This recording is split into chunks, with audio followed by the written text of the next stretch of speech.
Gordon, I'm the president of the Victoria Park Civic Association, and I'm going to be acting as tonight's moderator. Also up front with me tonight is our Vice President, Harvey Yampolsky. Harvey is going to be acting as tonight's timekeeper.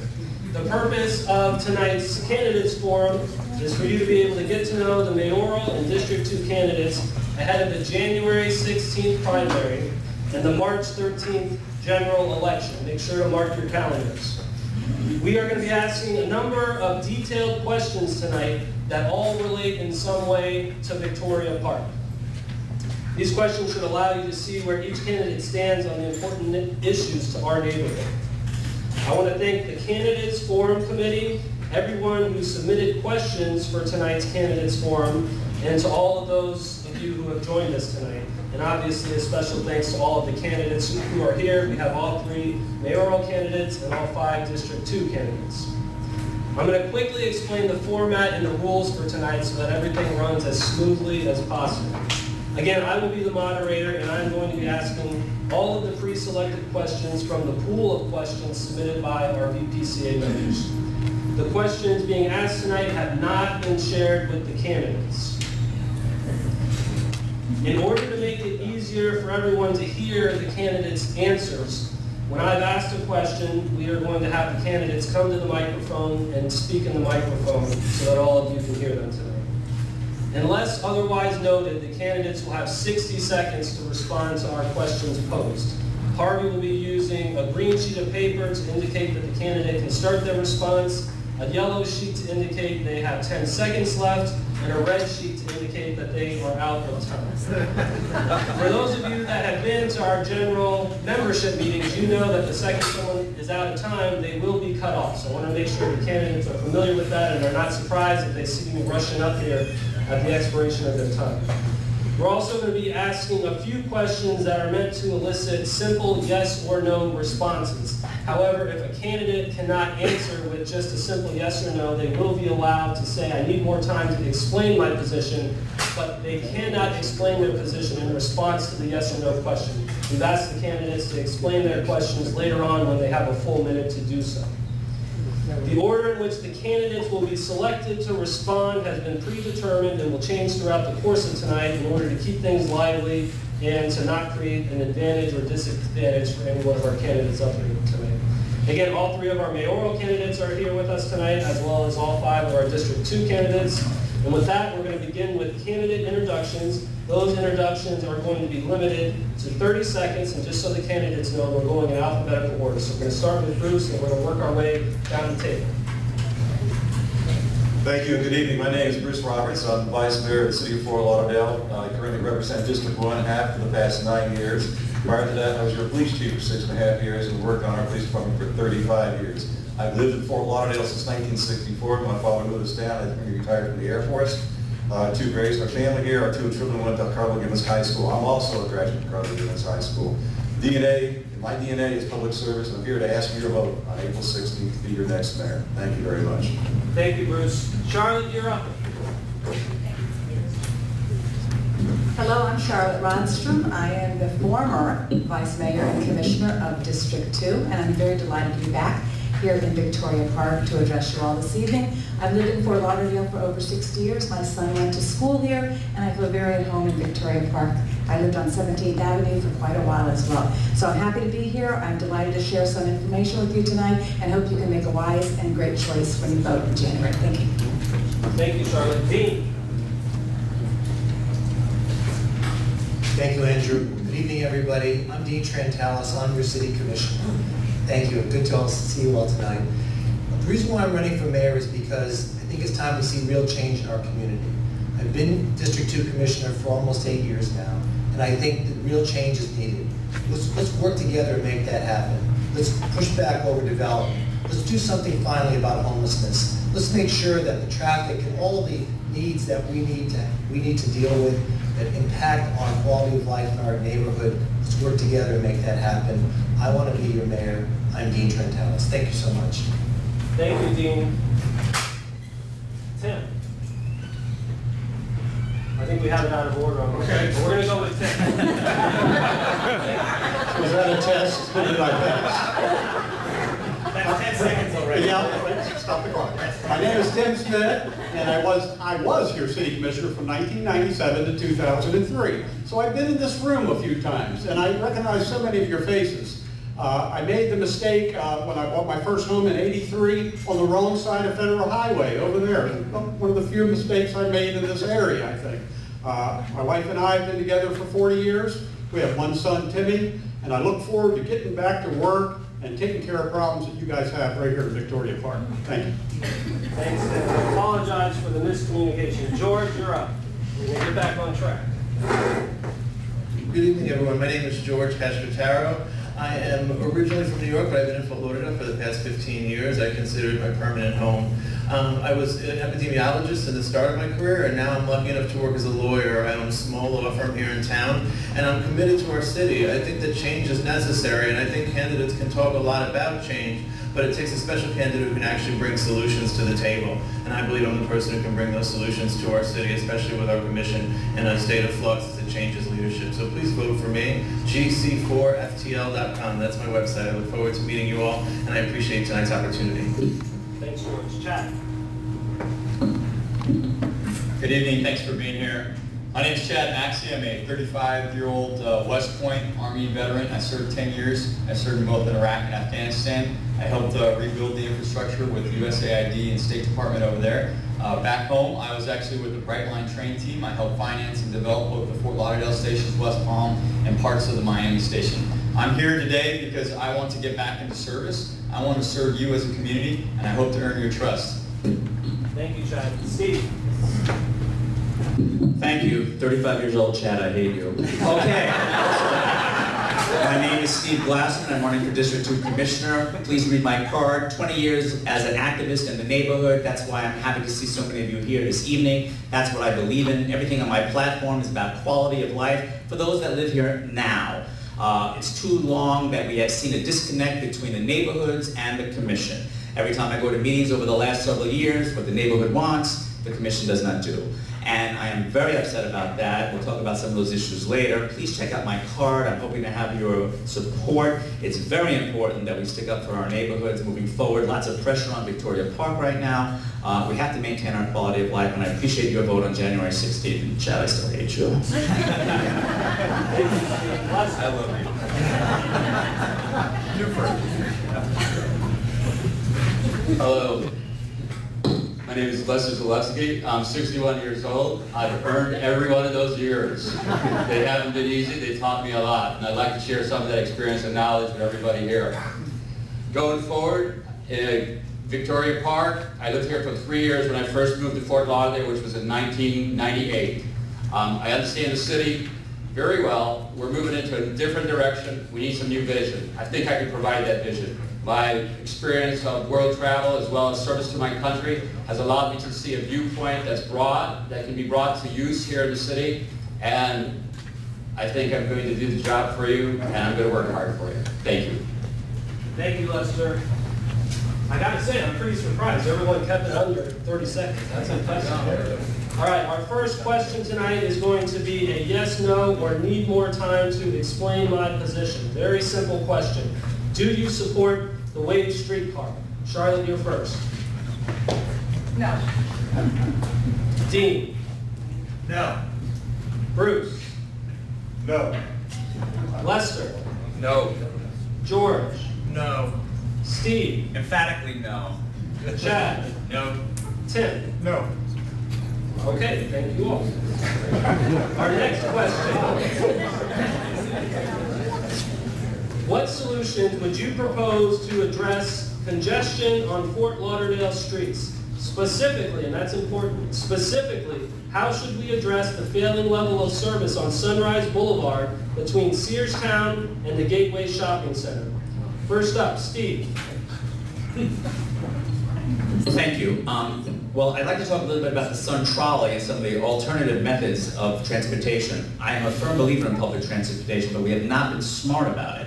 Right now, people don't know the routes, people don't know the times. That's why the Sun Trolley is failing. The city just recently signed on to a commitment that will put us about $46 million in the hole over the next 10 years for the financing of the Sun Trolley. I don't think it's smart unless we get our marketing together on that Sun Trolley.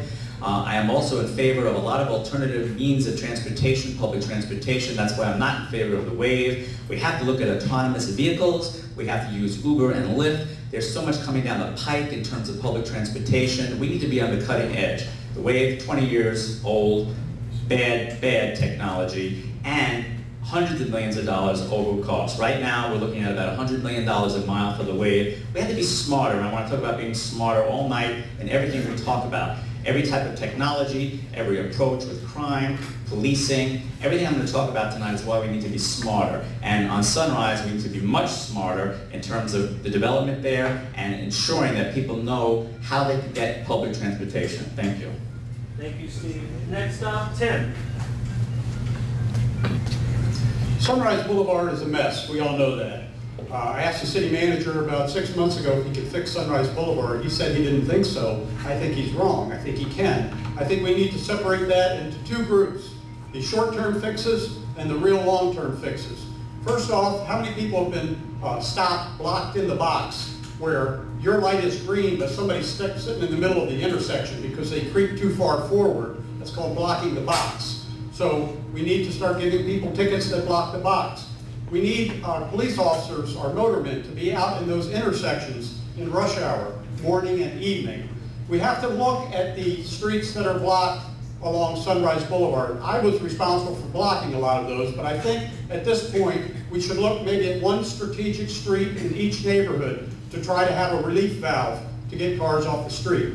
Then we need kind of a moonshot project to find the big answers. Are we ever going to do anything different with the way Sunrise turns toward the east? Will there ever be another path north of here other than that? So I think it can be fixed. Thank you. Thank you, Tim. Next up, Chad.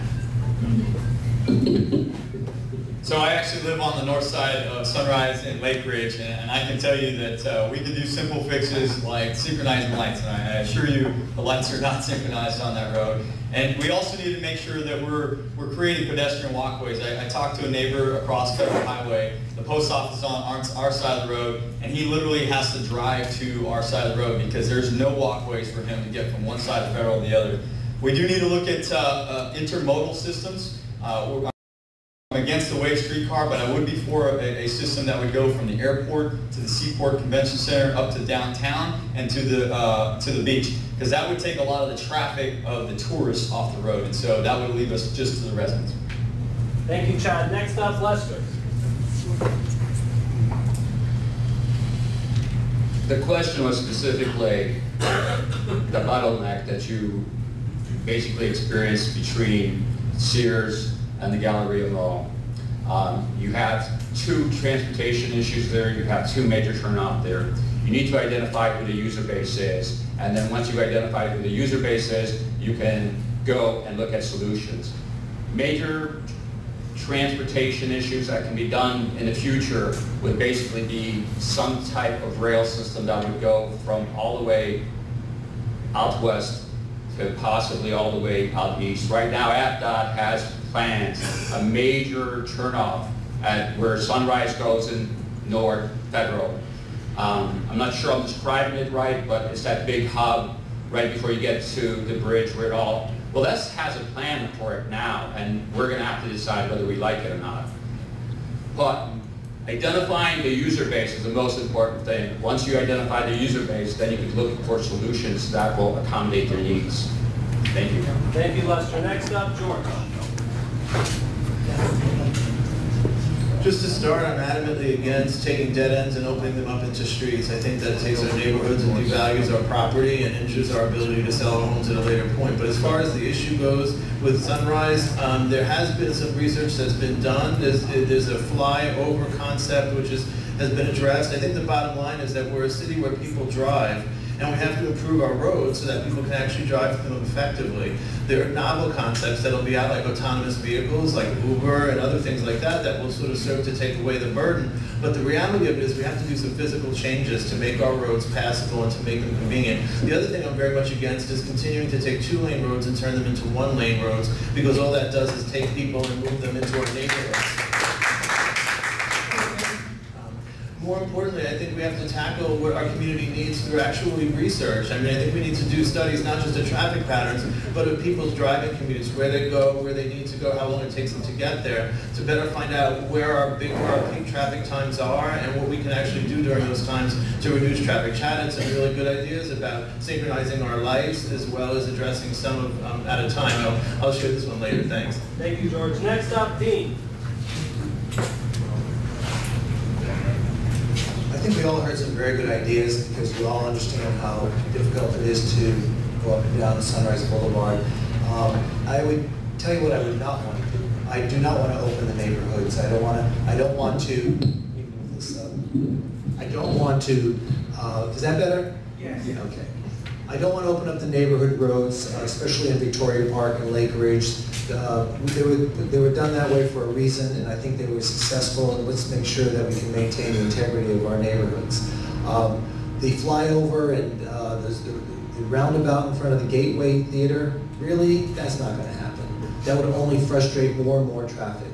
So all these so-called creative ideas are not really the answer. What is the answer is something much more simple, like synchronizing the lights, trying to find ways for people to not go into their cars, but in fact to be able to use crosswalks and alternative forms of transportation. It's a holistic approach which we're going to have to take, and I think that the answers have yet to be decided. Thank you. Thank you, Dean. Next up, Charlotte.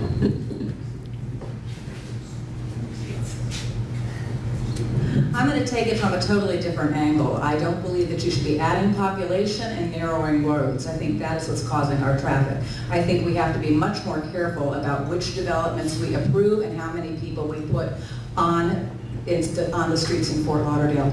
Right now we're adding 6,000 residential units to Fort Lauderdale. Some of those are on the Sunrise Federal Highway area. A lot of them are on the beach.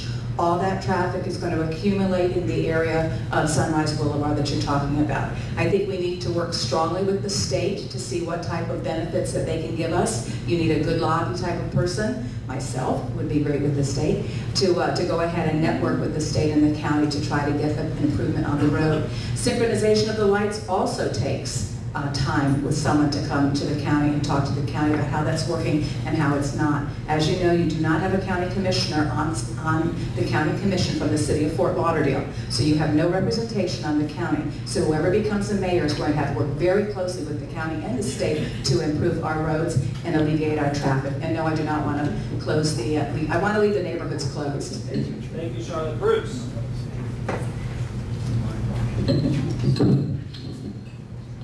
Thank you. I sit as the vice chair of the Metropolitan Planning Organization. That's the organization that spends your federal and state tax dollars for traffic. A lot of good ideas were mentioned here. There is a plan to look at right now. I differ with Dean on that. I think we need to look at a roundabout flyover at the Gateway area. The FDOT is doing that right now. Any project you do of major proportion, and I think Charlotte knows this, she was on the MPO also, it's a 6-year project at the very quickest. So that's how long it takes to do that. Widening roads, one way in each direction and acquiring right-of-way is over $100 million.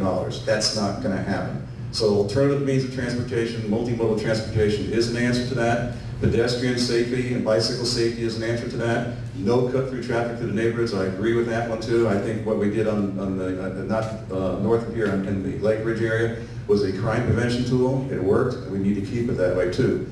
The other aspect, like I said, there's a lot of recommendations up here, but it costs a lot of money, and it takes a lot of process to get it done. Like I said, 6 years to get a major road project done, and that's fast from the state perspective. Thanks, Bruce. Our next question. One of the most obvious issues facing our city right now is our failing sewer and wastewater system. How do you believe the city should address this issue, and how do you plan to pay for it? If your answer is a bond, please explain what spending cuts, if any, you would make to pay back the bond. First up, Lester.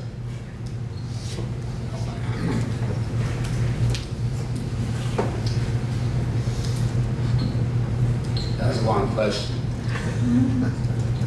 I was here running for District 2 Commissioner last time around, and my platform was really boring. It was infrastructure, it was lighting, it was sidewalks, And I think we get a lot of response on that, so I'm here at the same time doing the same thing.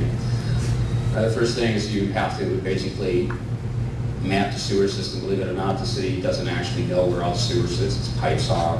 There is robotic devices that can monitor the sewer system, and GPS actually all the things that are currently occurring. And sorry. Oh, I'm sorry. You can't hear me back there? Oh, that's so great.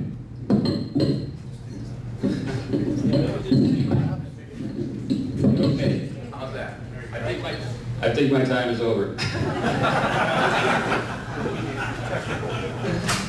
Financing any big city projects is always an issue, and you know, basically one way is if you're going to finance something like this and you're going to run a bond system, my point on it would be to run the bond system in a way that it's basically attached, unfortunately, to our real estate taxes, as we're going to be the primary users.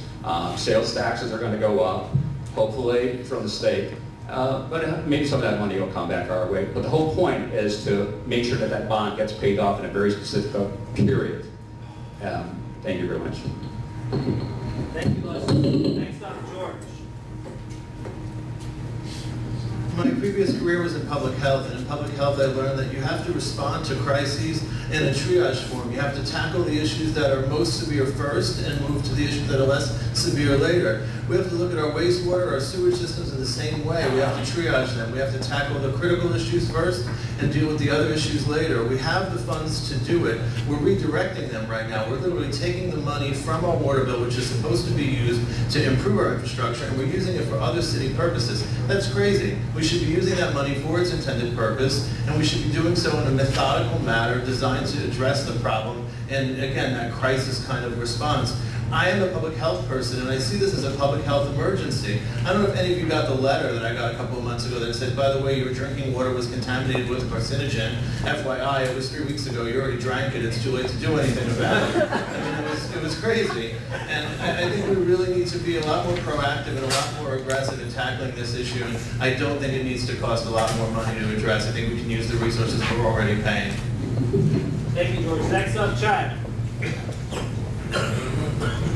So this is my top priority, and one of the things I learned in Iraq is that unfortunately you can't fix infrastructure overnight. It's going to take a long time. So creating a funding source is critical. One of the things I worked on in Miami-Dade with the Bright Line is creating the county and the city opting into a tax increment financing fund for their transportation infrastructure. We can do the same thing here with ours. We can draw lines around our old infrastructure. We can take a part of the city's future general fund as property values rise, and we can actually put it into a fund to start fixing our infrastructure. The beauty with that is if we do that today, then we can start actually getting after sea level rise and saltwater intrusion coming in. We can fund the engineers and the PhDs that know how to fix this stuff and give them the money, not just today, but enduring into the future. Thanks, Chad. Next up, Steve. Thank you. Over the last 5 years, our water and sewer rates have gone up 30%. That's a lot, and the money hasn't been used for that. $106 million has been taken out and used in other ways to balance our budget. And that's ridiculous. We have to change that. That is a lot of money. $268 million in cash is sitting in the CIP. That's the Capital Improvement Program. A lot of that money was supposed to go towards 5-ash, which is where we get our clean water. Hasn't been spent. It's approved every year in the budget. It's sitting there. It's accumulating. We're not using it. So what do I say? Reprioritize the line items in our budget. That's the first step, the most important step. Stormwater. That's different from water and sewer, but just so you understand, we have no money now to deal with stormwater. None. And we need $250 million just to get started and to have a plan and a rate structure that hasn't been basically moved forward in quite a while. That is a very serious issue. Where's that money coming from? Why don't we have a plan? Why aren't we going to raise the money? I'm out of time. Thank you. Thank you, Steve. Next up, Tim. It's very unfortunate, but the mistake we made in the city is we ignored what was under the ground for the last 20 years. When I was on the city commission, we sewered half of the city. That half is fine now, and we did it in a timely fashion. But unfortunately, often policymakers, they don't like to spend money underground. And in those 20 years, the sewer pipes began to corrode. And all at once, unfortunately, they all started to spring leaks. And I'm going to tell you the truth. I know some candidates will say there's plenty of money there. We just have to move it from here to there. But there is not plenty of money there. It turns out that we will probably need $1 billion to line or replace the sewer pipes that are underground that are now breaking. We have about 1/5 of that we've figured out how to bond, but it looks like we're going to have to raise the interest rate or raise the tax rate at least 1 point in order to raise that money. So we're all going to have to go. We're going to have to do it because you can't have sewage floating in your streets, and we can't make this mistake again. We have to keep an eye on our infrastructure and do things in a timely fashion. Thank you, Tim. Next up, Charlotte. Sewer and water is a #1 priority for me as well. I joined a group about a year ago that when I started to see the pump trucks going and dispersing the sewage from point A to point B, I questioned them. So I asked the manager exactly what they were doing. He said they were removing stormwater. I further investigated and found out it wasn't stormwater, it was wastewater, and turned the whole episode over to Brittany Waldman, who's been reporting it ever since. It is a problem in Fort Lauderdale. Funding-wise, we don't have enough money to fix it. The city commission, current city commission, has been diverting money for years, taking your money that you spend on your user fees and putting it into the general fund to balance the budget for other needs that they decide for. They're now currently looking at a bond issue of $200 million. Not just a bond issue of $200 million, but they're looking at 5 tranches of bond issues of $200 million, which will be $1 billion at the end of the day.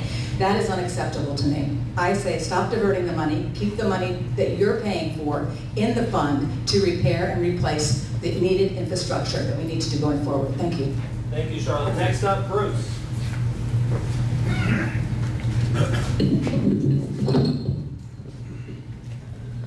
Thank you. Yeah, water sewer is our #1 priority without a doubt, along with public safety. Some issues here.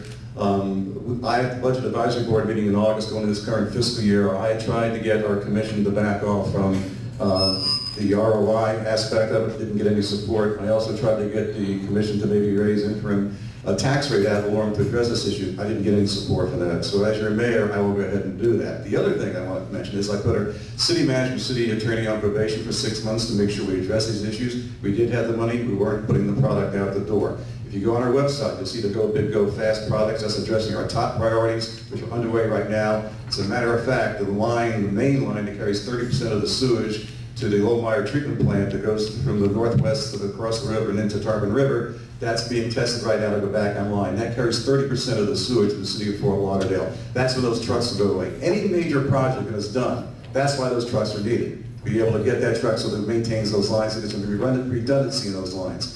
The other aspect of it is that when we go ahead and do the water sewer, I just want to put out here too, that our city has the lowest combined water sewer rates of any municipality in the county. Yes, it goes up, but we have the lowest rates with anybody else in the county.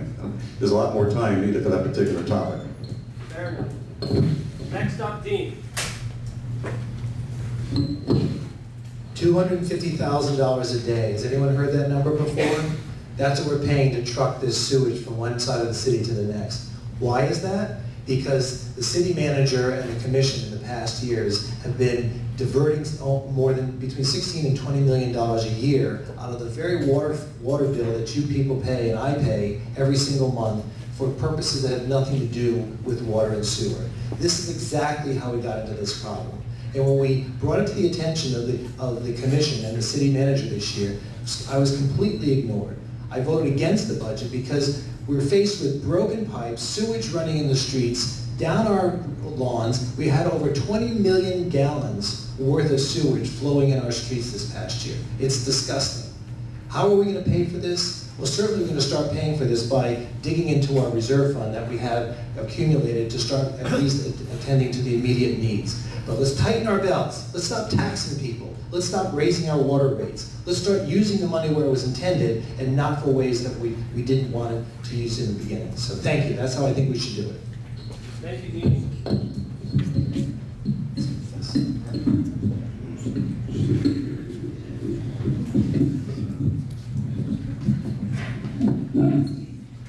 Okay, our next question is going to piggyback on our last question. It'll give our candidates a little more time to talk about this issue just in a different way. In recent years, approximately $20 million per year in water and sewer fees have been diverted to the city's general fund to balance the city's annual budget. If that $20 million per year is now going to remain in the water and sewer fund in order to undertake required capital improvements to our water and sewer system, how do you propose to balance the budget? First up is Bruce.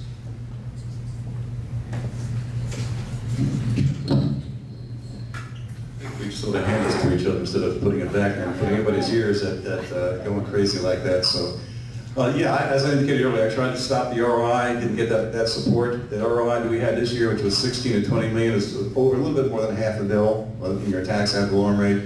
You're going to hear from everybody, just cut and be smart, that type of thing. Where do you cut? As a matter of fact, we did approve the budget. We have to have an operating budget to go forward. You cannot not have a budget. So what I did with the city manager's current budget, I said, let's hold off on filling positions until we get a better handle on this infrastructure. And we did that. The positions we are not filling equates to $1.94 million, which are devoting towards infrastructure. That is a prioritization. I will not cut public safety.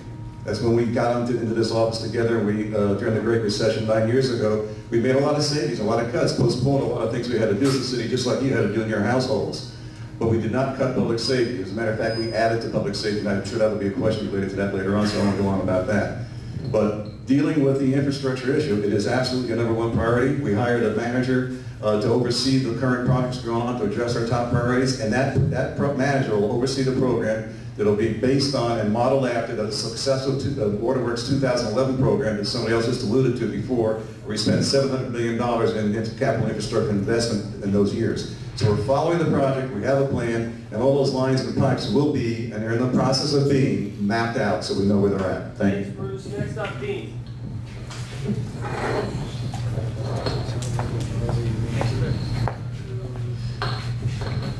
There's no simple way to try to pay for the needs that we have for our infrastructure improvements. It's going to take a collective effort, multiple choices, but let's begin by stop draining the water and sewer fund from diverting it to what they call return on investment. That's what ROI means. It's a big bogus concept that says, oh, we charge everybody for water, we charge Lauderdale by the Sea, we charge Wilton Manors. Hey, we're making money off these cities. Let's just pocket it and pretend like we're actually earning money. And instead, we are sacrificing the integrity and the safety of our community with poor drinking water, sewage that's running in streets like I mentioned before. All these things that we talk about. So how are we going to pay for it? We're going to start paying by first not diverting that money into the general fund. How are we going to pay for the expenses of the city? Hey, it's time to cut back. It's time to reduce expenses. The city manager has added hundreds of new positions in the last 3 to 4 years. Hundreds! Totally unnecessary, a total outrage. Try to point this out to the manager to stop doing this. Overspending, never get anywhere. The majority of the commission keeps voting for his budgets. I voted against his budget. I will continue to vote against budgets that I feel are not in the best interests of our community. Thank you. Thanks, Dean. Next up, Charlotte.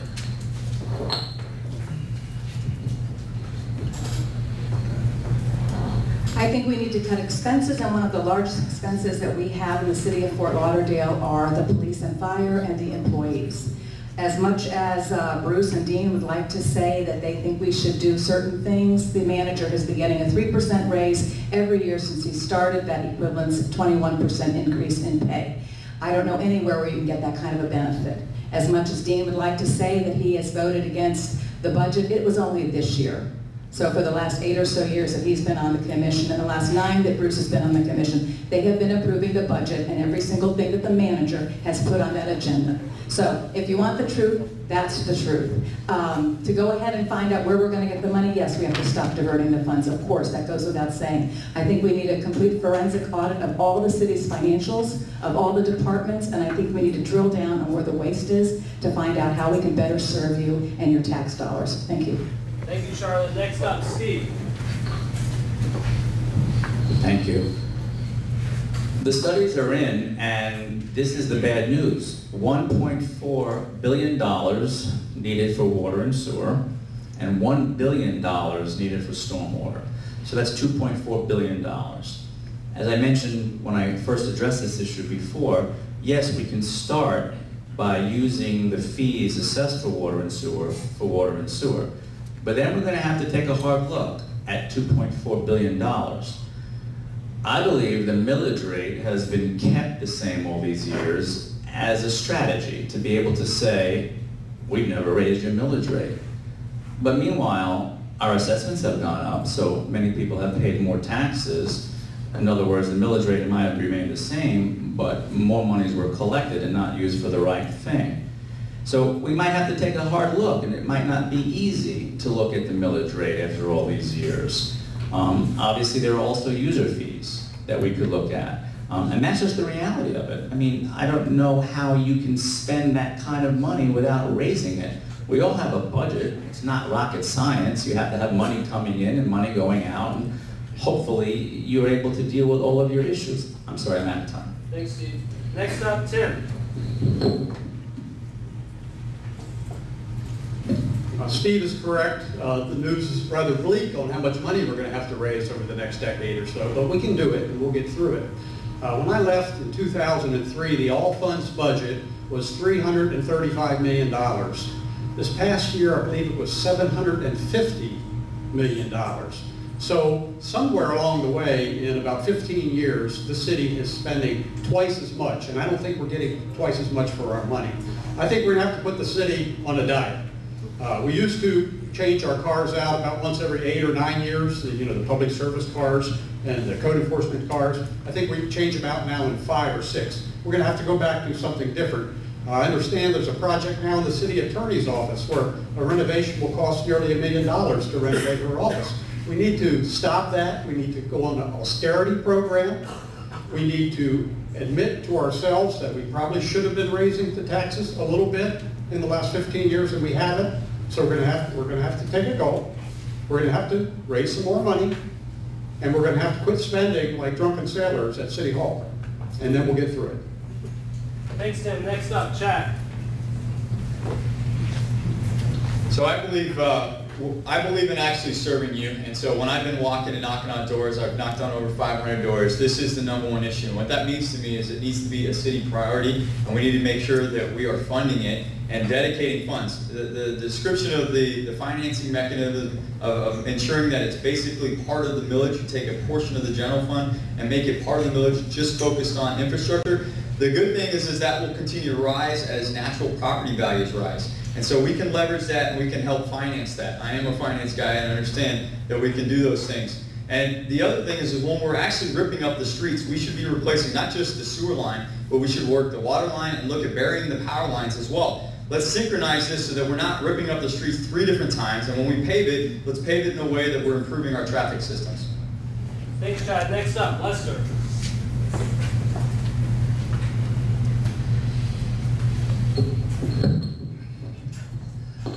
I've heard a lot of great ideas. All I would like to say, basically at this point, is when we're moving forward with this whole concept, impact fees, all this development that has occurred around us has some impact fees.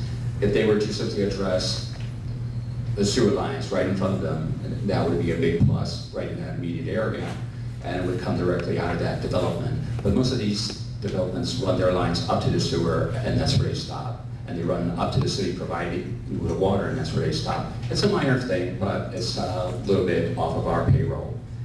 Other thing is, budgets by far are simple, but you have to be honest with yourself. You have to look at the budget, like we all do every day, in terms of where our money's coming from and where it's going to go. It's no mystery.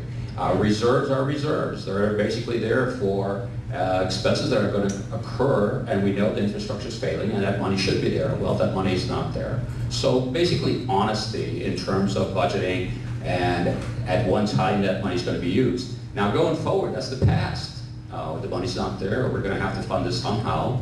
So we're going to fund this basically, unfortunately, through some type of bond system, because Thanks, Lester. Next up, George. Look, this problem didn't start overnight, and it's not going to be fixed overnight. As politicians, we could kind of scare you and frighten you and make you think the world is crumbling, but the reality of it is we have the means to fix these problems. They can be fixed over time by prioritizing the aspects of them that are most problematic and tackling those first. There's no way our financial infrastructure would allow us to do it any other way, nor would the reality of breaking up all of our streets work in our communities. So we have the ability to look at the resources we already have, especially with the resources that we're redirecting, apply them for their intended purpose, and then restrict and cut down spending in areas that is otherwise either unnecessary or completely contrary to the wishes of our voters. Because looking around the room, if we were to present you with the budget that the city approved, there'd probably be expenses right off the blush that you'd say, are they crazy? What is this for? How could you justify spending this much money on this item or that item? So I think a combination of good intentions in terms of spending coupled with addressing the priorities in a realistic order is the best approach for us to use. Thank you, George. Our next question is another yes, no, or need more time to explain my position. Fort Lauderdale has an ordinance that prohibits people from standing at intersections, panhandling, or soliciting donations because allowing people to do so is dangerous for pedestrians and motorists. But this ordinance is not enforced. Will you commit to ensuring it is enforced? Bruce. Yes, but need more time. You can work it in. Yeah, you can work it into one of your other answers. We'll have another question on that. Way to go, Andrew. Next up, Charlotte. Yes, I'm not going over there. Okay. Dean. Absolutely, yes. George. Absolutely yes. Steve. Yes. Chad. Yes, it's a health and safety issue Tim. We all agree on this one. Lester. Ditto. Next question. Most of our electric power is delivered by overhead lines that are ugly and easily disrupted by wind and debris. While electric power is in the purview of FPL, what is your policy position regarding strengthening our power grid and modernizing and beautifying our neighborhoods by requiring FPL and developers to bury power lines? First up, Dean. Good question. As many of you know, that we've been making great efforts in trying to get undergrounding on the aisles. Unfortunately, FP&L has been hesitant to work with us. We've been pushing forward, first Las Olas Isles Association, Riviera Isles, and the Seven Isles Association has continually tried to work with FP&L. The city is doing its best to push FP&L along. These last 4 years that I've served in office, I've been part of that effort. And I believe that the only way we're ever going to strengthen our grid is to bury it underground. It's difficult. I remember when I was first made a commissioner in 2003, we had that same issue here in Victoria Park. In fact, that was the origin of the Utility Advisory Board. It's a tough thing. Not everybody wants a transformer on their front yard. But the point is that we need to work with FP&L. Next time the franchise agreement comes up, we need to get further assurances of their commitment to making sure that we have electricity, especially after a storm. And that's what I would do as mayor. Thank you. Thank you, Dean. Charlotte. Actually, I do have underground power lines. And as a commissioner and your commissioner, I was one of the advocates for the Riviera Isles and the Las Olas Isles to get the undergrounding. I didn't have a problem working with FP&L, and I don't believe a mayor would have problems working with FP&L. I just don't think anybody has been strong enough voice and powerful enough to get in there and talk to them. FP&L I find to be extremely reasonable if you approach them and you meet the right people in the right order. I would have no problem going ahead and trying to figure out what we would do in Victoria Park. You have a beautiful tree canopy that is constantly packed all the time. I see it whenever I drive through, and it's terrible. That doesn't need to happen, and undergrounding would be a delight for you to have. I can tell you by having undergrounding in the area that I live in, and it was 50 years ago that our developer put in the undergrounding. So I know it's possible. We actually have our transformers underground. So I know that's possible too. So when you come from a strength area of knowledge and information, you can get the right thing done for every neighborhood. Thank you. Thank you, Charlotte. Next up, Bruce. Currently, the cost of retrofit undergrounding that's going on in the neighborhoods off the aisles is about $30,000 per household. That's something you got to consider. So you can hear all these good things up here, but that's a huge cost. By the way, in 2009, I voted against the current FP&L franchise because I thought it was too long, we needed more interaction and change. I wanted us to review that franchise every 10 years. We're going to meet with Florida Power Light at our commission meeting coming up on December 19th to discuss post-Irma storm issues. And this will be one of those things. Right now, what bothers me immediately is the street lights are all out over the city right now. They're telling us it's going to take another 6 months to get that taken care of. Where is that infrastructure money, the strengthening of that everybody paid for, including me and my family, that they were supposed to make us hurricane-proof, so to speak? It didn't happen. So that's a big part of these particular issues. But don't listen to the hyperbole that says we're going to get done, it's easy to get done. Yeah, it looks nice. And by the way, even with undergrounding, it depends where the feeder lines are. Those feeder lines go out, you can have all the underground in the world you want, but it's not, you're still going to lose your electricity. And then in South Florida, where we have sea level rise, the maintenance of those underground lines with the sea level of the water becomes a problem, like electrocution, and it takes a longer time to repair. So yes, it's a great idea to have. I wish we could do that. That's not going to be my top priority right now, quite frankly. Thank you. Thank you, Bruce. George? Thank you, much better. I lived in Victoria Park when we had Wilma, and I remember being astonished that I didn't have electricity for 3 weeks. This is going on I don't know how many years ago. But now fast forward to our new hurricane that we just had, I thought by now we would have had to learn our lesson. We would have had to harden our infrastructure so that we can deal with these kinds of blows. And meanwhile, a simple storm like the one we just had throws off power for most of us for 10 days. So clearly we haven't learned our lesson. We haven't taken steps to harden our existing infrastructure sufficiently to tolerate these storms. And while putting the wires underground is a good idea, it's probably not practical or realistic to do so across our city and our entire area all at once. And so in the interim, we have to deal with hardening our infrastructure. We have to deal with addressing simple things. There was no reason why we should have seen the level of damage we saw after the hurricane that just happened. No reason. With some proactivity on the part of FP&L, combined with some strong advocacy from our city, that should have been tackled with ease, and we should have walked out of that storm without as much impediment as we did. That was absurd. Thank you, George. Next up, Chad. So when I worked to build the Bright Line train station, we actually did move and bury the power lines, and I'm the finance guy, so I actually looked at how much it cost. The majority of the cost is not associated with moving the lines. It's actually ripping up the streets, repaving the streets, and the transformer itself. So the issue is that I think we have an opportunity when we rip our streets up already that we have to do with the sewer lines and the water lines to go ahead and bury those power lines. We're going to have to bear that cost, and we already will. But we can negotiate with FP&L to actually implement their side, and then we can share the cost with regards to the transformers. I think this is an opportunity to actually get this done. If we wait, then we'll have to rip the roads up again, and guess what? They're not going to pay for that. I guarantee that. Thank you, Chad. Next up, Tim. Bruce is right, it's ungodly expensive to bury your power lines underground. The problem is the city can't pay for it, FP&L is not required, they're not going to pay for it. Each and every one of you would have to cough up that $30,000 in front of your house. And I just don't think it's doable at this point. But what we can do, when a developer comes in and puts a new project in, we can require them to do it. And I think we should definitely do that. I'm going to insert a couple things. It took entirely too long to clean up our neighborhoods after this last hurricane. I'd like to get started in about February, talking with the city management team about what they did wrong, what we can do better, talking to FP&L about our power boxes, whether or not they've been changed recently. And I'm going to take this last 10 seconds to tell you all those beautiful trees that you have in your neighborhood, the poincianas and the oaks and the mahoganies. My firm, along with my wife Cindy over here, and I planted all those trees for you guys. And it's a beautiful neighborhood today. Thank you. Thanks, Tim. Next up, Lester.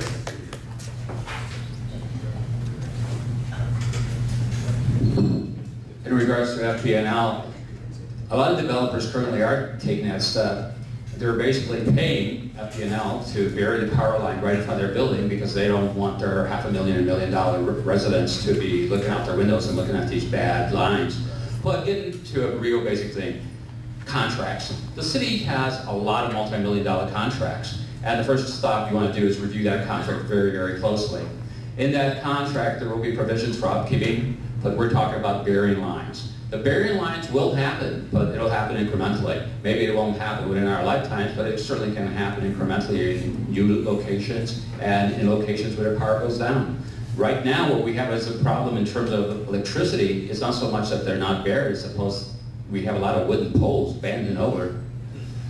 And that's not good for our next hurricane, let alone the previous hurricane. And that's going to cause us some future problems. So read the contract. Get somebody that we pay a lot of money in the city to review those contracts verbatim, word per word.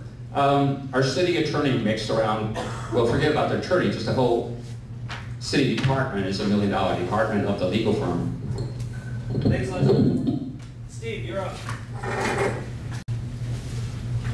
Thank you. I happen to serve as the president of my condominium association. About a week ago, I wrote to the city and said it's been 3 months now, and we still have lights out all over A1A near our building. And the answer I got back from the city was, well, we've been asking FPL, and they've been not too forthcoming. So I'm thinking, oh, well, that's a great answer. That's not acceptable. I wonder if that has anything to do with the fact that just a few years ago, the city entered into, I believe it was a 30-year deal with FPL. Who enters into a 30-year deal? Maybe they just feel complacent and they feel like they don't have to be forthcoming and answer those questions. It's absolutely unacceptable. At a recent infrastructure task force committee, the city manager said that they're going to look at increasing impact fees on developers. I think it's a really good idea. They have not been raised since 2005. I believe that was the year, the last time we saw a raise. A lot going on. We have a lot of needs. Those impact fees are low. That's one of the ways I think we can maybe deal with it. Other than that, I do think it is up to the individual neighborhoods. The Isles have several neighborhood associations, and some voted to do that work, and that's what you need to do. If the neighborhood wants it, you need to vote on it and make that decision independently. Thanks. Steve. All right. Admittedly, our next question is extremely long, but as a new father, it's probably my favorite question I'm going to ask tonight. So please pay close attention, and if you do need me to repeat it, I'll certainly repeat it. While the county is responsible for our public schools, many cities in Broward County hold regular workshops with the school board to ensure their city's schools are receiving the attention they desire. Fort Lauderdale contributes more money to the public school system than almost any other city. However, we have numerous poorly performing schools, and here in Victoria Park, our children have to enter a lottery to try to get into the elementary school in their neighborhood because it's a magnet school that has not increased the number of neighborhood seats in accordance with the increased number of children in the neighborhood. How will you ensure that our schools are getting their fair share of attention from the Broward County School Board? First up, Lester.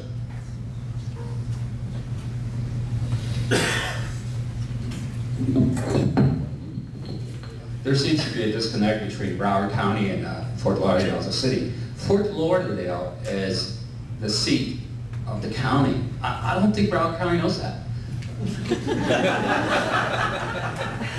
So, you know, in retrospect, you would think that Broward County would be looking to make this city a jewel because we are the representative of the whole county as a whole.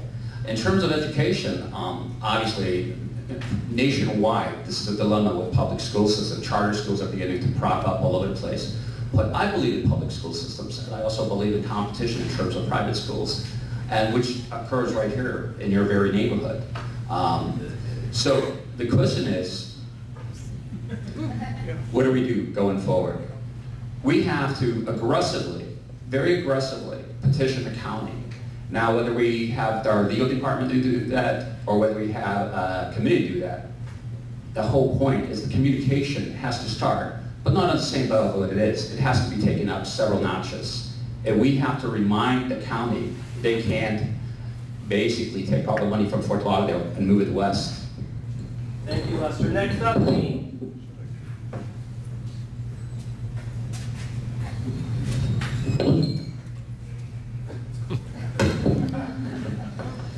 Thank you, Andrew.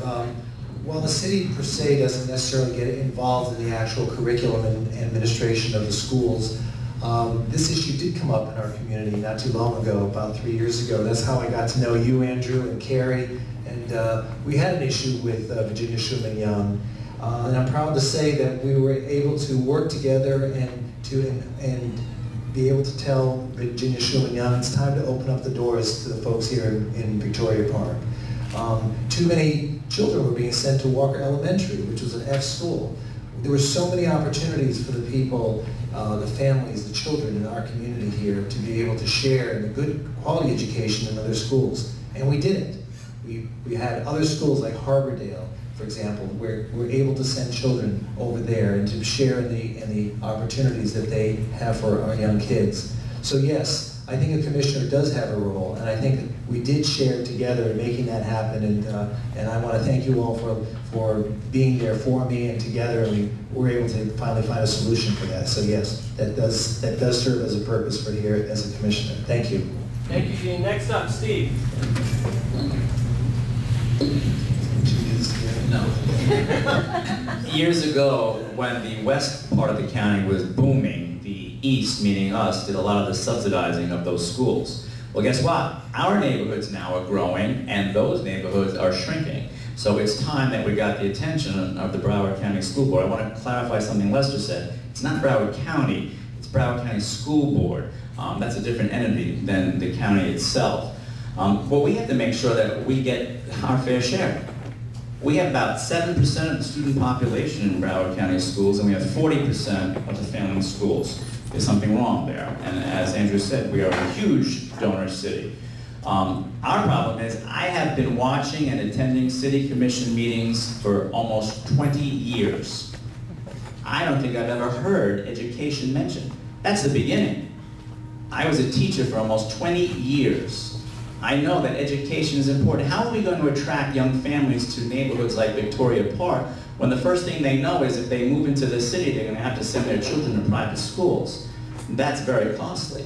So we have to be smart in the way we attract young families, and that increases the economic vitality of our city. Thank you. Thank you, Steve. Next up, Bruce.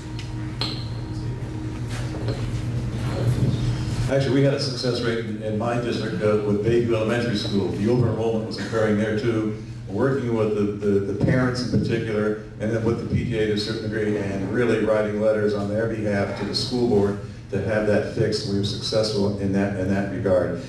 We have, as a commission, I know for the past 9 years, this has been one of our big issues. When we do our neighborhood surveys, we get back education is a problem. It's one of the things that our people are not satisfied with within the city of Fort Lauderdale. And unfortunately, as somebody already mentioned, we don't have a lot of, that's not our jurisdiction. So the best we can do is working with you to push, prompt, and make them do their particular jobs. We have had a workshop with the Broward County School Board. I think we need to have more of those workshops. And I also think we need to have more workshops with the Broward County Commission. I'll touch about that on another issue there. So we need to work with you to get to make sure that the student enrollment remains the same. We've had commissioners take on particular topics. I'll give you real quickly, Commissioner Rodney Rogers is a Framingham High School graduate. That school is falling apart. You have students eating in tents in the rain that can't be fed during the cafeteria at times. And there's other issues in the other schools like Northeast. My time is up, but we have been trying to work with them to get those issues resolved. Thank you, Bruce. Next up, Chad. I think one of the things that I learned is that you got to pay people in order to get better people, right? And so we got to look at incentive programs for Fort Lauderdale, and we got to make sure that that we're pressing the county school board on that, because it's important. If you pay people appropriately, you'll get better talent.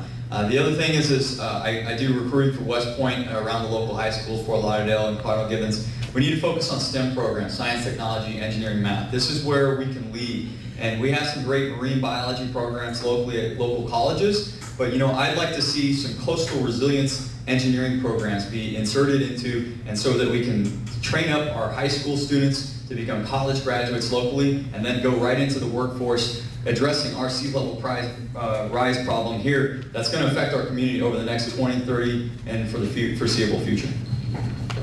Thank you, Chad. Next up, Tim. Thank you.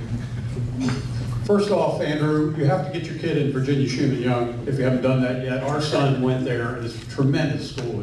It's a great resource for you all, and it's unconscionable that your children can't go to that school. So if that's still happening, we have to change it right off. We do send the county $1, we get back 70 cents. We're a donor city, and we want to get back 7 cents on every 10 cents.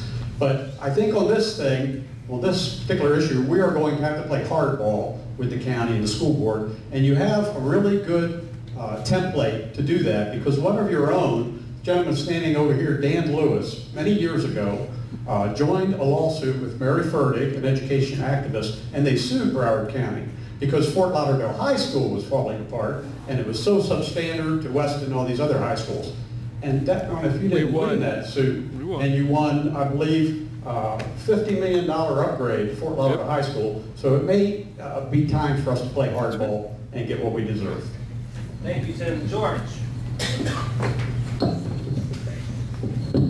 The other day I was talking to Rosalind Osgood, she's one of the school board members, and Rosalind, I asked her, I said, what's going on with the school issues in Fort Lauderdale? Why is it such a disparity between Fort Lauderdale schools in comparison to West County schools like Weston? And I asked one question, I said, how often does the city meet with the school board to talk about those issues? And the answer was, I don't think it happens. There's no dialogue. The city spends absolutely no money on social services, on programs that would either improve the quality of our social services or allow us to deliver better social services, and that includes education. I don't understand how a city of our size could not focus on that a little bit more directly, and that means having the commission either create a task force or a regular agenda item or some level of priority attention that brings this issue to the forefront. The school board is a separate entity, but trust me, they will respond to a city, especially if the city creates a regular force to deal with the issues that the students are facing in Fort Lauderdale. So I don't think it's an impossible issue. I don't think it's a costly issue. I think it's one that just requires consistent attention. Not just a workshop here and there, but routine, regular attention. Thank you, George. Last but not least, Charlotte.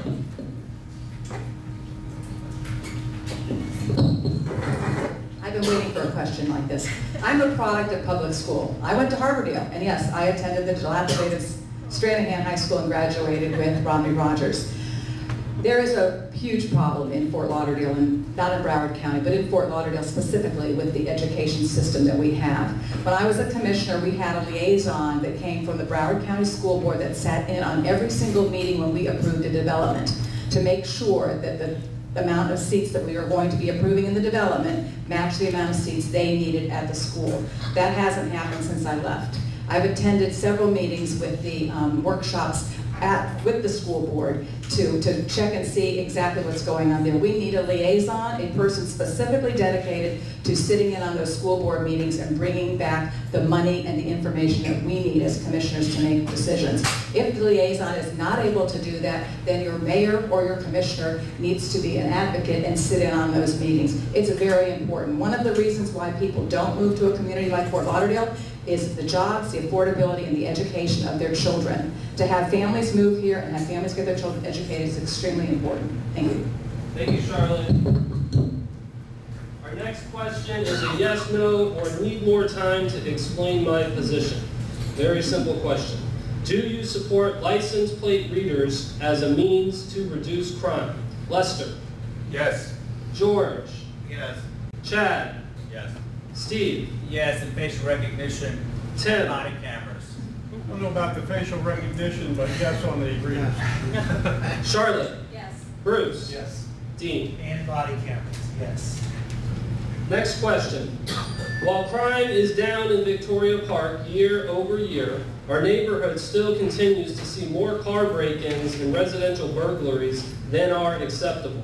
How will you work with the police department to ensure the safety of our neighborhood? First up, Charlotte. When I was a commissioner, we established a crime meeting, which we had at least once a month with the entire district, the city that I represented, which was you guys, District 2. Out of that came all kinds of a wealth of information. We had the police show up, they gave us statistics, we actually looked around to see who might be the criminal, and we reported it. So we had a real one-on-one closeness with the police department and our police officers. I think that needs to be reestablished. I also need to think that I hear the number go back and forth, I don't know whether it's 20 or 30 vacant funded positions in the police force. Those need to be staffed. We need to hire the policemen that we need. There need to be more feet on the streets in order to take care of everyone. You may think your crime is doing fine, but nationally, if you go online and you look at the national statistics, the state of Florida and the city of Fort Lauderdale's crime is on the rise. So get those policemen hired, and I know we were doing a study to be able to hire the perfect police officer. That's all great and wonderful, but put them on the street. Make sure that they're protecting our families and our citizens and our neighborhoods. I can't stress that enough. Thank you. Thanks, Charlotte. Lester? Thank you.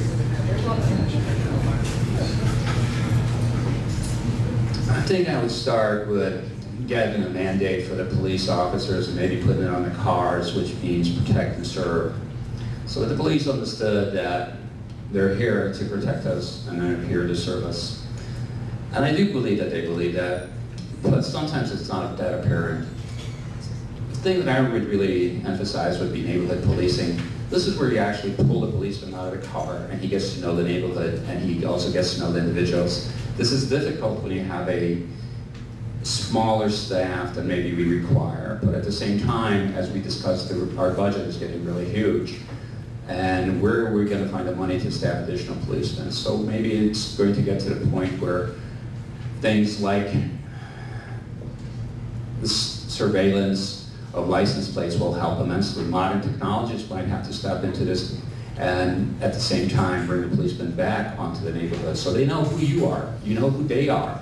You have more of a relationship with them, and when they see people that are out of place, they have a little bit more attention to them as opposed to the regular citizen in your neighborhood that they know.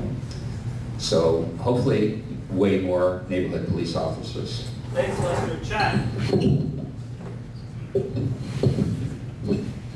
So when I was in Washington, D.C. and stationed in the Pentagon, I was living in a transitioning neighborhood. One of the things they did was they actually installed these extremely bright LED lights, and at first it was a little painful, but what I learned was just that all the drug dealers and all the prostitution, all the criminal activity went away. And simple things like that, where you can replace a light bulb instead of putting a person in uniform on the street, can help. The other thing is when I was in Iraq in 2006 and 2007, during the surge, where it was at its worst, we made a decision to go out to the neighborhoods and the communities in Iraq and say, hey, we can't do this all.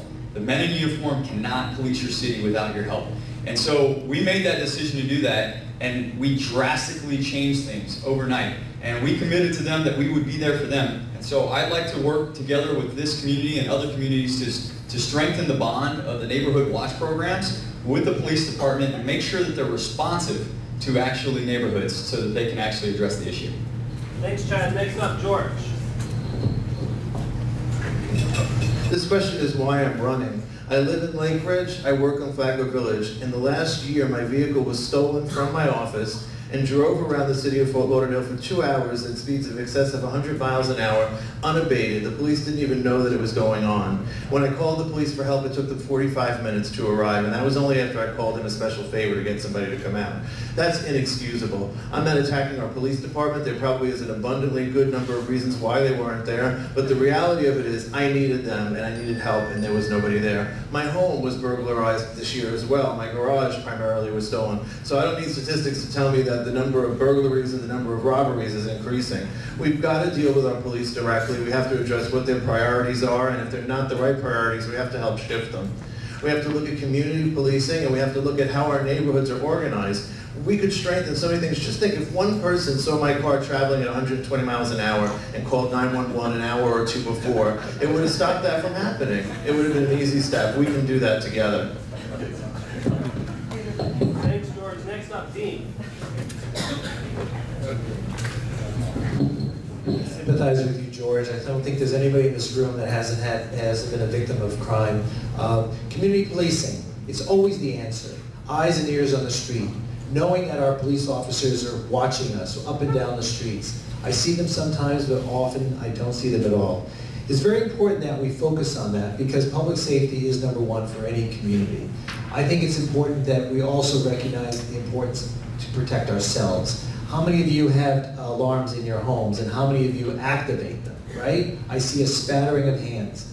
You need to activate an alarm in each and every one of your homes. That's how you deter crime. Doesn't mean you should lock your doors all the time either when you have your car in the driveway, because once they smash that window to get in, that's worse than what's in there to grab to begin with. So a lot of it is a collective effort. The police department, the individuals, you and me, that's the way to deter crime. The importance of understanding crime is trying to get at its root. Economic development is also another way we're going to try to move crime out of the city. We're working together with local partners, and I think in the end, we'll have a much safer city in Fort Lauderdale. Thank you. Thanks, Dean. Tim. Andrew, you got it right on the stats. Victoria Park is a much safer community than it ever has been. with the exception of auto burglaries, and they're really through the roof. And they're mostly at Gateway. They're also up here on Federal Highway, where you didn't used to have a lot of people driving their cars up there. So we need to do certain things. You've heard a lot of the answers here. We need lights in the parking lots. I think we need cameras in all these commercial parking lots. And I don't think they're there, and I think you could solve a lot of crime. It's usually only a few people doing it. When I was there, we had a community policing force, and each neighborhood had their community policeman. Bruce will tell you this. Unfortunately, we had some bad times in the city, and we got rid of our community policemen. And they used to carry cell phones, and Andrew, you'd have their cell phone number. If you heard something was going on at Gateway, you'd call Officer so-and-so, and he'd be in the neighborhood to go there. We need to get back to that. Lastly, I just want to say that I am the candidate that has received the endorsement from the Fraternal Order of Police, because I know these guys, and we need to work closely with them. Thank you, Tim. Steve? Yes, thank you, Tim. I told you not to borrow George's car for that speed run through the city. That Tim, what a guy. Anyway, seriously, just so you understand, for 7 years I served as the president of our neighborhood association, the Central Beach Alliance on the beach. We had a very close connection with the police. We would have meetings with the police. They reported out every single month at our association meetings. We met with them. There were some spikes at times in and around the restaurants on the beach. Obviously, that's not good for the neighborhood, and it's not good for tourism as well. We work very closely. I would like to see that return, that emphasis on community policing. I like in Victoria Park, you have the mounted police going through once in a while. I think it's a great idea. It's a physical presence. I think it makes people understand that the police are in the neighborhood, and I like that as well. The coordination that people have talked about is very, very important. We have to get back to where the neighborhood feels comfortable with who's on the beat. A lot of the people that are committing these crimes, and by the way, just so you know, anyone that goes on next door or takes a look and speaks to our neighbors, you know exactly what's happening. The burglaries and the car break-ins are outrageous, and we have to get a handle on it. Thank you. Next up, former policeman.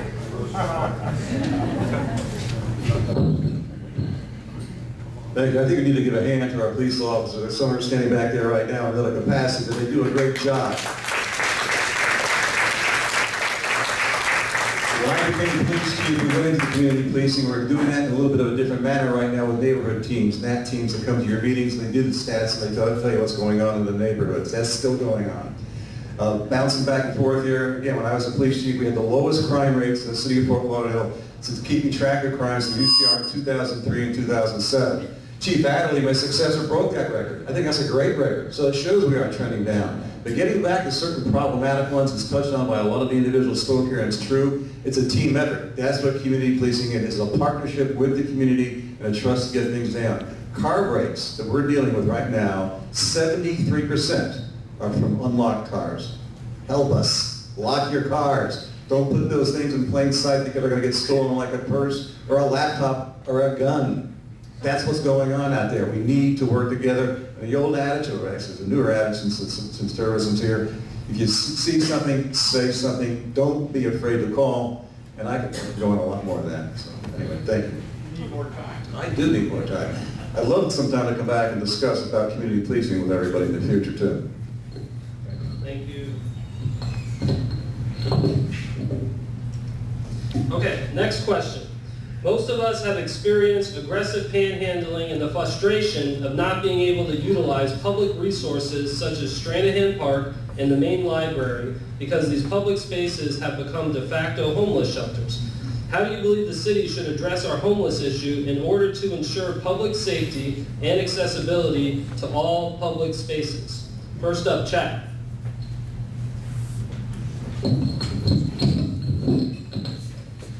Again, this is one of those top issues that I talk about when I go door to door. And the homeless in our city and our less fortunate, we need to actually take a proactive and leadership approach. And that means that we need to look at all the solutions and bring in a comprehensive approach of both law enforcement, along with nonprofits and churches, but most importantly, substance abuse and mental health.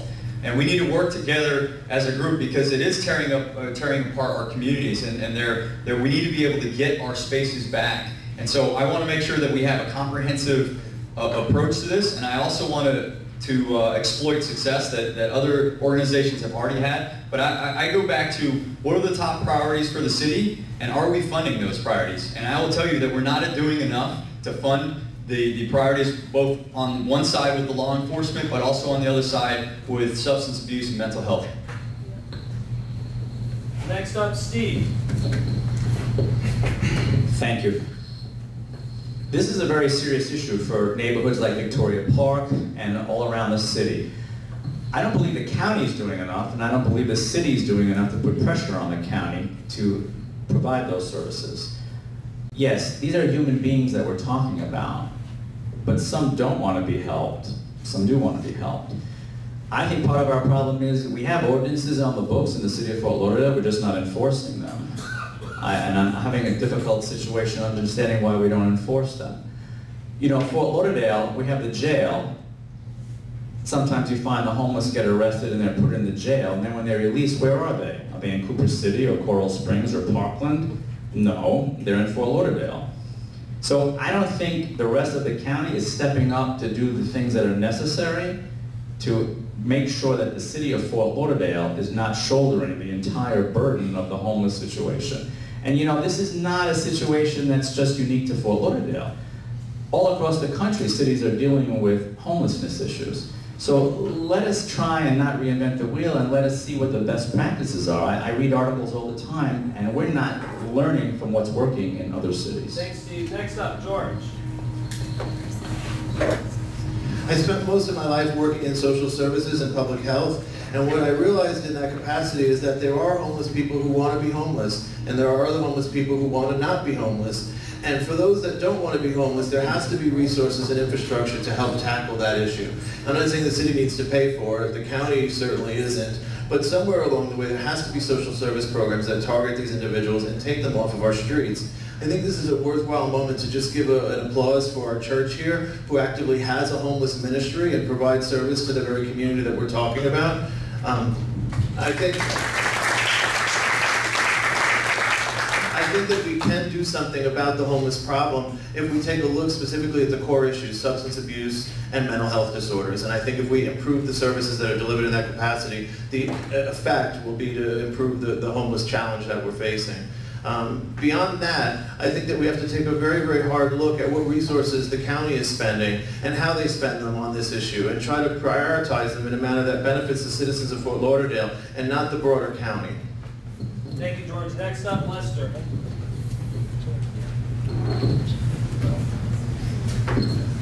I deal with a lot of contracts, so my answer isn't typically very specific. The question was pretty specific.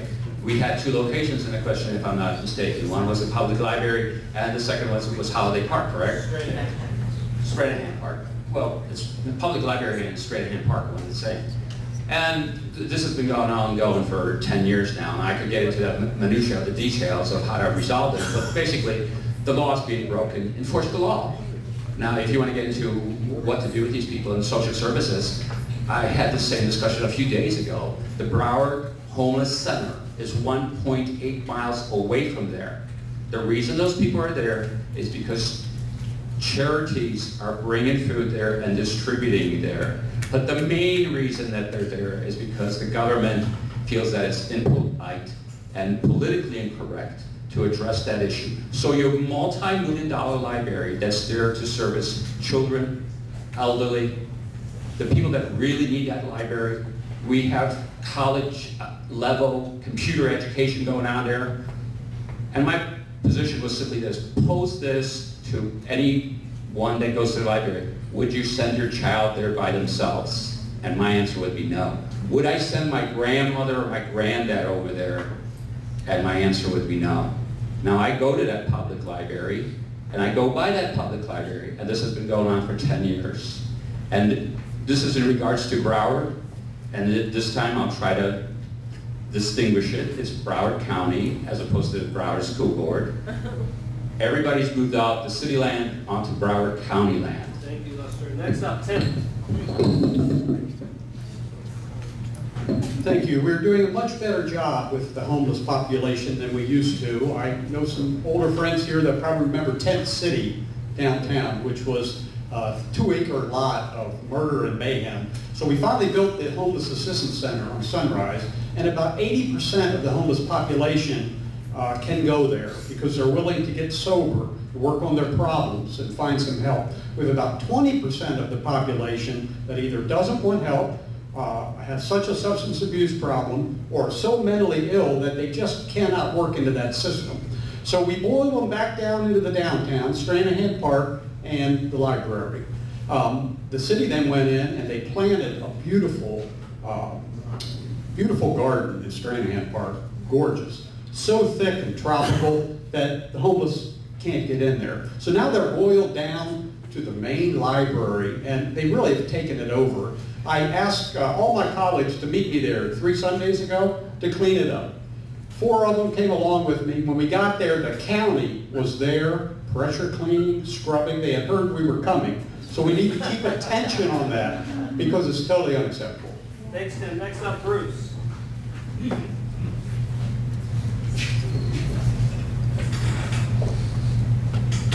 Actually, Tim's right. I just did that. Switch over. Thank you. Actually, before we had the encampment downtown, Tim may recall, some of you may recall, we had the homeless camp by Holiday Park too. That was the first fiasco we had to deal with. I can tell you right now, though, as far as homelessness goes, that most of the veterans who are homeless are pretty much off the streets thanks to the work effort from the county, the city, the churches, and a whole group of people getting together. Specifically to the enforcement issue, though, the problem with the enforcement issue is we arrest them, and it takes time to make the arrest. The officer has to book them, take them to the jail downtown, which is downtown, and the county releases them through a notice to appear, an NTA. They just let them right out on the street again, or it's let out on the street. So it's just a cycle, and that becomes an issue of how do we spend our police resources.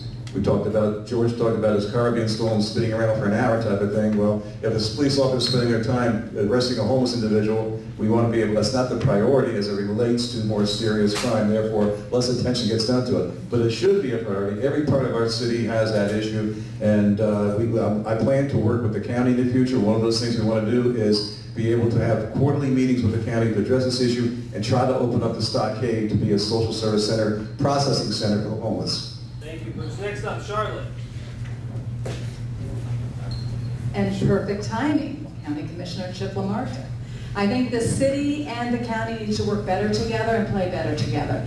I don't think it's the county's fault, and I do take the city responsibility that it is a bit more of our fault. We need to meet the county halfway. They have the resources, much more resources than we do, and much more funding than we do. And I think if we work closely with them, we'll be better off. We need to expand the Homeless Assistance Center and add more beds. There needs to be more accommodations. There is a group in Fort Lauderdale that's been established, a not-for-profit, to take care of the veterans and the families of homelessness. And those are being taken care of with rapid rehab housing, especially done through the county, and especially done with Fort Lauderdale working with the county. What you see in Stranahan Park and in front of the library is the chronic homeless, the homeless people that do not want help, that prefer to live off the grid. This is the problem because they get dirty and they need to be bathed. We need more resources put towards those people. I consider them very special people. The fact that the city ended up bulldozing them without any notice and completely taking them away from their area was a problem for me. They then dispersed into the neighborhoods, and that's what you see now. So we need to take special care of that particular group. Thanks, Charlotte. Next up, Dean.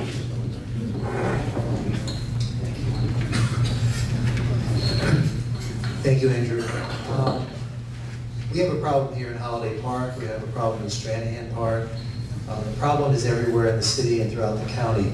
I've been fortunate enough the last few years to be on the county's Continuum of Care Board, specifically to try to help the homeless.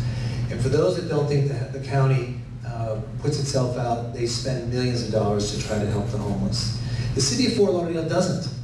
The city of Fort Lauderdale doesn't spend a nickel. They will only spend money when there's a federal or state grant that they're given. It's unfortunate that the city commission fails to realize the municipal responsibility it has to help the homeless. Yes, the veterans, there's plenty of money for veterans, and I'd like to say that most of the veteran population in the homeless community has been helped. The Homeless Assistance Center, again, another way to cycle out of homelessness and to try to get yourself back on your feet. But when it comes to the chronic homelessness, especially at Stranahan Park, walk down there someday. You don't have to go with TV cameras. Do what I did one day. Go down there and talk with the folks. You find that a lot of them are felons, so they can't get jobs.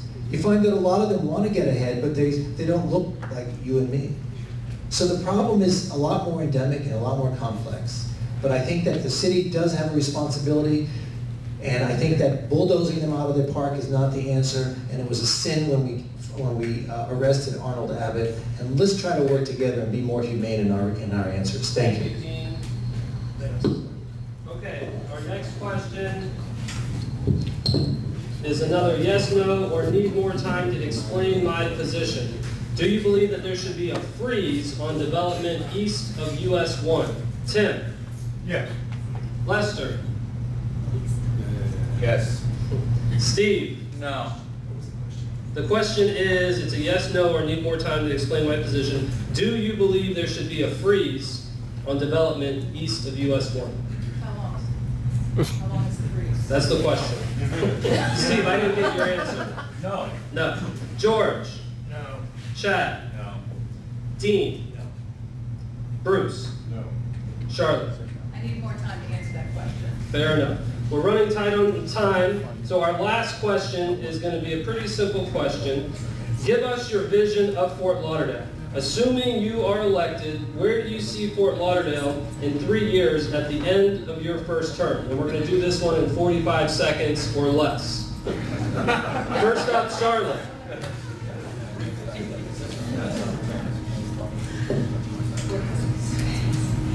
First of all, I would like to see buildings, if they're built, to make sure that our roads are not narrowed. I would like to make sure that the population doesn't increase at such a rapid rate, that the traffic is subsided, and that we work together to make sure that development pays for their own infrastructure. I'm not opposed or for a moratorium east of Federal, but if they're going to build a building, they sure better make sure the infrastructure is there and the roads are available to completely take care of the traffic that they're going to put on. That's basically what I'd like to try to accomplish in the first year, is to get that sewer and water infrastructure figured out, to make sure that the budget is balanced. Right now, this year, they had a $13 million hole in the budget that they had to fill with capital improvement money. Capital improvement money is there for a reason, to make some capital improvements in the city. So that's it. Thank you, Charlotte. Next up, Dean.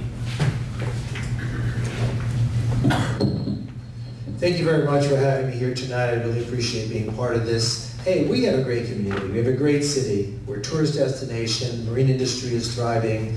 Our real estate investment community is gung-ho. We have a lot to be thankful for. Unfortunately, sometimes we get a little too aggressive, and investment community pushes us because they push us towards overdevelopment, and what does that do? It stresses out our neighborhoods, our infrastructure, our crime rates go up, and homelessness continues. Let's be a little bit more careful how we find ourselves moving forward. Let's talk about smart growth.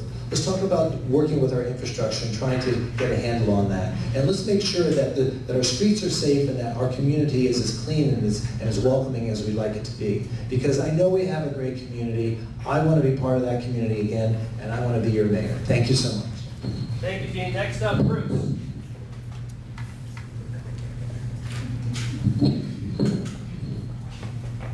Over the next 3 years, I'd like to see us continue the positive momentum we have going right now. I mean the positive momentum. I want to see us continue to see a safe city. I want to see a city that's economically thriving. I want to see a city that's got great parks for parks and recreation for people to enjoy a good quality of life. Those are the things we need to continue to do. We don't need to backslide whatsoever. But we're not going back to the days when I first got here and Dixie Commercial and cows are grazing at that location. We're going to continue the positive momentum. 25,000 jobs added to this community over the past year. 25,000 jobs. The economic boom with the boat show, the equivalent of 2.5 Super Bowls in one event every single year. 130,000 jobs associated with that boat show alone. To diversify the economy, bring more young people in. We have a mix of millennials right now. We have a mix of people my age, elderly people. We have young families out there right now. We need that we need to commit to that mix and that diversity and continue the positive momentum we have going. Thank you. Thank you, Bruce. Steve. Thank you. Everything I believe in is directed towards our quality of life. I want to ensure a livable city, I want to ensure a sustainable city, and I want the quality of life of everyone in this room and in every neighborhood protected. To me, that is the most important thing that we can do going forward, and we need to be smarter. I believe that the city does not do enough in terms of economic development. I believe that areas very close to here, like Flagler Village, need to be attracting cutting-edge arts and technology industries. We have to think of how we're going to grow as a city and how we're going to grow our economic base. I don't think we do enough of that, and again, I'm really very much focused on the quality of life of every single neighborhood. My roots are in neighborhood activism for the past 20 years. That's why I've cared, that's why I've been here. I love this city, and I want to see us continue to grow in a positive way. Thank you for coming. Next up, Lester. I'd like to see a very clear vision. When I leave office in 6 years, I'd like to see a very clear vision for this city. I know, it's 3. And I think that vision is missing. The other thing I'd like to see is a realistic budget. A budget that is very defined with reserves and where the money's going to come from and where the money's going to go.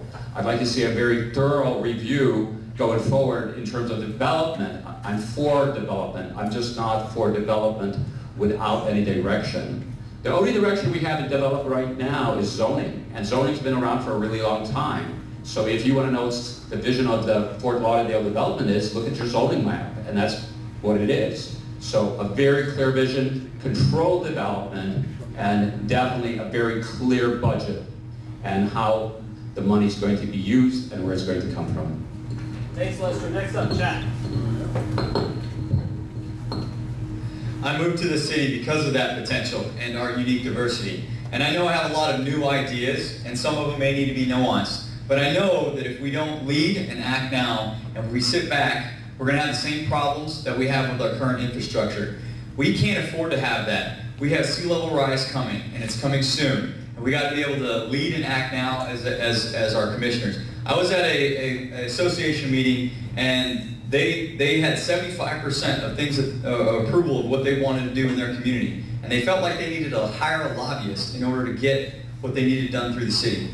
I want to serve you. I want to bring my military leadership and experience. I also want to bring my finance background to serve you. I hope to earn your trust and solve your problems through service.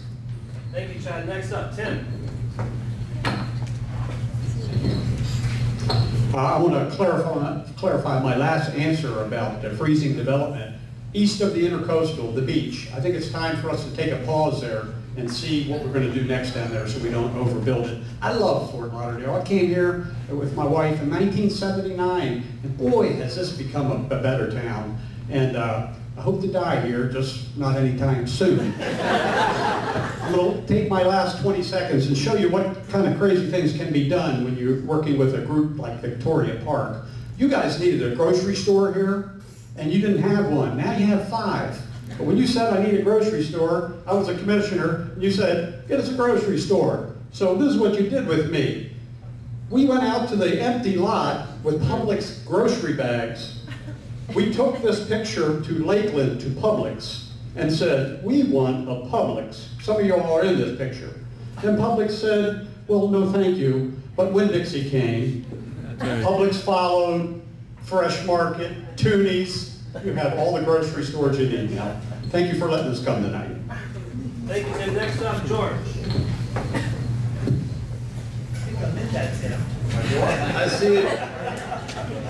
I see a commission that's open to transparency and open to community input. I see a commission that responds to the needs of its citizens and not to the demands of lobbyists and developers. I think that's one of the challenges that we really have to face right now, is to get our commission to listen to our constituents and not to the developers and not to the people who are in lobbyist roles.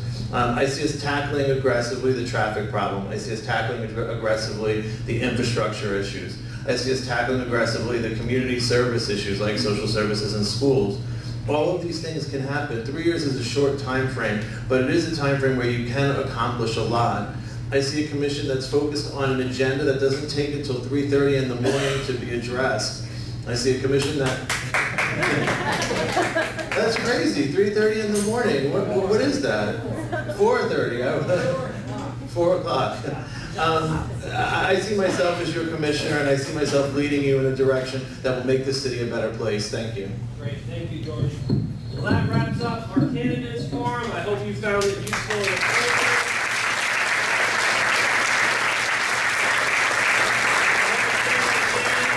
Our candidates forum committee, in particular, our timekeepers, Harvey and Randy, they did a great job.